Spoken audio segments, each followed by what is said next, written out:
senhor presidente, mais uma vez, senador Benedito, revelar o meu procedimento ou a minha capacidade de não entender as coisas, senador Zé Medeiros.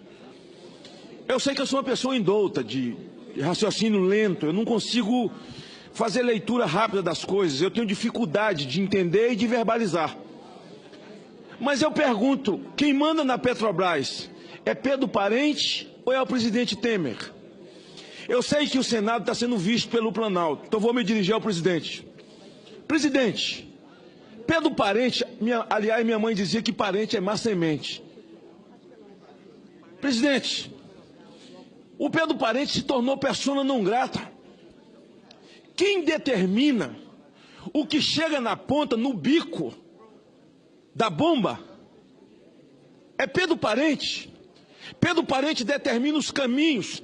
Ele lhe dá uma fala, Vossa Excelência vai à televisão e diz, não, equilibramos depois do assalto do PT, a Petrobras, depois do saque, do saqueamento. Agora nós estamos equilibrados. Mas quem desfruta desse equilíbrio? Senhor presidente, Pedro Parente não vai conseguir incutir, senhor presidente, nem Vossa Excelência e nem os seus assessores, na cabeça de milhões de brasileiros que estão nas ruas enfileirados em frente a postos de gasolina e que não conseguem entender como que os nossos vizinhos compram da Petrobras e vendem 1 litro por R$ 1,10 ou R$ 1,20. E a Petrobras é nossa. Nós batemos no peito feito um monte de otário, um monte de babaca. A Petrobras é nossa, mas o nosso litro é R$ 6. Senhor presidente, eu estava perguntando aqui ao líder do governo, senador Romero Jucá, que é um negociador de sequestro, porque ninguém consegue ser líder de um governo se não tiver essa característica. E eu pergunto a ele, quem manda em Pedro Parente ou Pedro Parente manda em alguém? É Pedro Parente que manda em Michel Temer ou Michel Temer manda em Pedro Parente? Há um aviso a se dar à nação.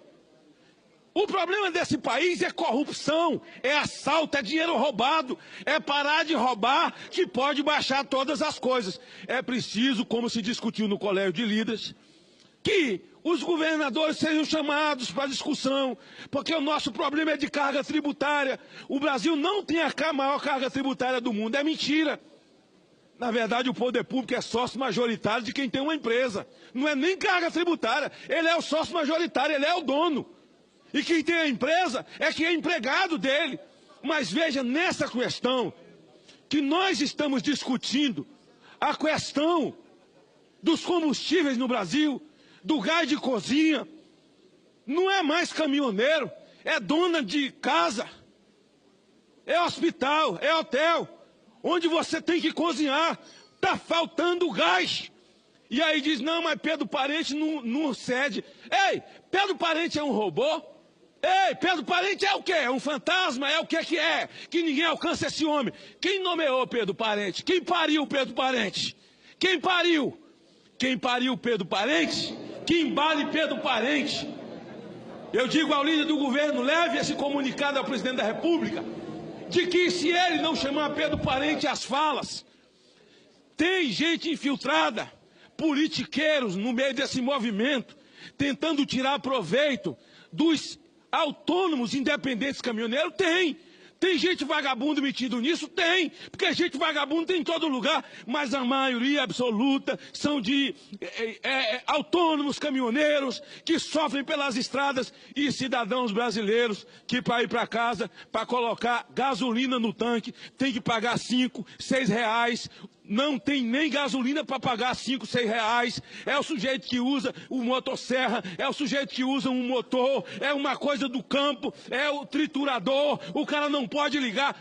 Senhor presidente, generalizou-se. Nós estamos vivendo um momento de anomalia profunda. Virou uma mula de 7 cabeças. Com quem o presidente tem que falar? Com Pedro Parente?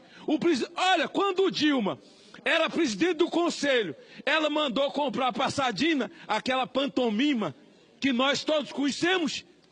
Como? O presidente indicou o presidente do conselho? Indicou. Indicou Pedro Parente? Indicou.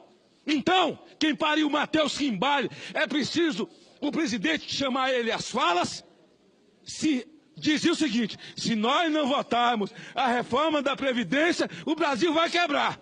Não votou e o Brasil não quebrou.